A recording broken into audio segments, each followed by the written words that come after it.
Aujourd'hui, je vous présente un exercice de respiration qui mobilise la cage thoracique, qui favorise l'expansion de la cage thoracique. Si vous écoutez la vidéo, vous avez peut-être utilisé les codes QR dans mon livre « Plus jamais malade », particulièrement ceux du chapitre sur les maladies cardiovasculaires. Et oui, la respiration, les capacités cardiovasculaires et cardio-respiratoires, c'est étroitement lié. Et si vous n'avez pas mon livre entre les mains, soyez rassurés, vous allez pouvoir faire l'exercice et tout comprendre de mes explications qui sont complémentaires au contenu du livre. Alors, la respiration, c'est quelque chose qu'on fait 20 000 fois par jour, et souvent beaucoup plus, et c'est quelque chose qui est parfois si automatique que ça devient presque abstrait dans la biomécanique de la respiration. Et vous voyez, vous allez voir, c'est absolument fascinant. Je vous montre d'abord les poumons.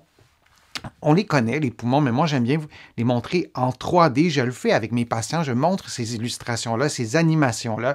Il y a des vaisseaux sanguins, il y a des artères, il y a des veines, il y a évidemment les poumons, les alvéoles. Donc, grâce à ces poumons, on peut vivre, on peut respirer, on peut rire, on peut exprimer des émotions parce que la respiration, c'est étroitement lié à l'expression des émotions et donc on en a besoin. On a un gros problème avec les poumons, c'est que les poumons n'ont pas vraiment de muscles. Les muscles ne permettent pas aux poumons de prendre de l'expansion ou de réduire l'expansion pour favoriser l'entrée d'air. Alors, on a besoin de muscles et on a besoin aussi d'une cage thoracique, c'est le premier élément pour que les poumons prennent de l'expansion. Vous la voyez en ce moment. Et l'exercice que je vous propose aujourd'hui, c'est un exercice de mobilisation thoracique pour favoriser cette expansion, pour maximiser, pour optimiser la respiration. Alors, on a les poumons, je vous les ai montrés, on a la cage thoracique, mais je ne vous ai pas encore montré le principal muscle de la respiration. Les habitués de ma chaîne, vous le connaissez, ce muscle, c'est le diaphragme. J'adore cette animation-là.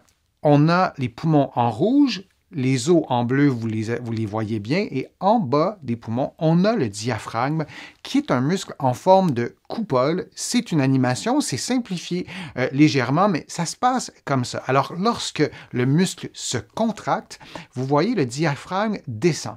Et lorsqu'il se relâche, comme là j'ai interrompu l'animation, vous avez deviné, là on est à la fin de l'inspiration, les poumons sont plus petits, si je peux m'exprimer ainsi. Et lorsqu'on inspire, comme on le voit en ce moment, le diaphragme va descendre et vous avez vu une augmentation de l'amplitude de la cage thoracique. Et ça, c'est un jeu de pression abdominale, de pression dans les poumons. On n'est pas obligé d'entrer dans les détails aujourd'hui pour visualiser tout ça. Mais on voit à quel point la cage thoracique, les côtes sont importantes dans la biomécanique, dans la respiration. Alors, je vous le montre une dernière fois parce que l'exercice de respiration qu'on va faire, c'est ce qu'on va stimuler. On va stimuler la respiration diaphragmatique, mais aussi le mouvement des côtes et on va particulièrement insister sur le mouvement des côtes. Je vous montre l'exercice, je vous le décris aussi et c'est tout simple. Vous allez le faire vraiment idéalement en position assise.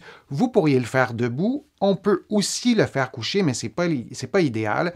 Donc, vous êtes assis sur une chaise. Vous ne vous adossez pas idéalement et vous allez avoir les mains qui sont placées sur la cage thoracique, comme vous le voyez sur la partie inférieure de la cage thoracique.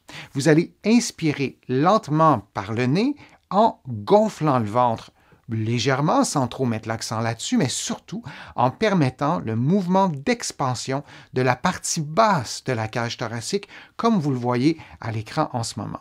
On ne veut pas, l'erreur qu'on veut éviter notamment, c'est de bouger la partie supérieure, donc de faire une inspiration, de gonfler la partie supérieure, même de déplacer la tête. Ce sont des erreurs qu'on ne veut pas faire. On le voit, le diaphragme est très bas et les poumons, la plus grande partie des poumons, c'est dans la partie plutôt moyenne ou inférieure de la cage thoracique. Donc, lorsque vous inspirez, vous voulez mobiliser principalement les côtes qui sont près de vos mains et un peu plus les côtes supérieures un petit peu aussi qui sont au-dessus de vos mains, mais on ne veut pas bouger le haut du corps. Vous le voyez sur la vidéo, ma tête est immobile, mes épaules sont relativement immobiles, ça c'est important.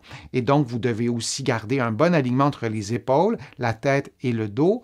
en étant relâché, en étant dans une posture qui vous est propre. On n'est pas tous fait pareil, on n'a pas tous la même morphologie, on a eu parfois des accidents, des tensions musculaires. Donc, si pour vous, votre position naturelle, c'est un petit peu voûté parce qu'il y a des raideurs, bien, vous faites l'exercice comme ça. Mais si vous pouvez adopter un bon alignement articulaire, comme vous le voyez à l'écran, moi, je vous recommande de le faire. Alors, donc, à la fin de l'inspiration, vous allez maintenir l'expansion thoracique, oui, maximale pendant 2 à 3 secondes. Et ensuite, vous allez expirer librement, sans effort, sans pincer les lèvres, sans faire un effort quelconque. Alors, j'ouvre un peu la bouche dans la vidéo, vous le voyez, mais on ne veut pas souffler comme ça, ce qui peut d'une certaine façon générer des tensions pour ce qui est de l'exercice. Je vous montre d'autres exercices sur ma chaîne YouTube et dans mon livre Plus jamais malade, mais qui vont utiliser les lèvres pincées lors de l'expiration. Ce n'est pas l'objectif de cet exercice de respiration thoracique. Alors, vous laissez sortir l'air librement. Entre chaque respiration thoracique, vous pouvez prendre une respiration normale. J'ai des patients qui ont une maladie pulmonaire, par exemple, de respirer comme ça, c'est exigeant pour eux. Ça demande un effort musculaire, c'est une rééducation musculaire. Alors prenez 1, 2, 3 respirations normales et ensuite refaites une respiration thoracique comme vous le voyez. Combien de fois on peut le faire? 5 à 10 respirations thoraciques et vous pouvez faire 2, 3 séries. Vous pouvez le faire aussi lorsque vous êtes un peu plus tendu, un peu plus stressé. Vous pouvez le faire aussi lorsque vous avez des douleurs. C'est un exercice que j'adore. Et un dernier conseil, lorsque vous faites l'exercice, là, je vous ai montré la vidéo, une vue avant, mais vous pouvez vous imaginer que mes pouces sont derrière, sont placés sur les côtes, mais dans leur partie postérieure. Lorsque vous inspirez, l'expansion thoracique doit se faire vraiment en 3 dimensions parce que vos poumons, ils sont en 3 dimensions. Et la cage thoracique, on a des côtes qui sont aussi à l'extérieur et c'est important de faire une expansion thoracique comme vous le voyez en ce moment, mais en s'intéressant aussi à ce qui se passe près de vos pouces pour qu'il y ait une mobilisation, une mobilité qui se déroule plutôt vers l'arrière. J'espère que l'exercice va vous faire du bien, que mes conseils, mes précisions vous ont été utiles et je vous dis à une prochaine fois, à une prochaine vidéo.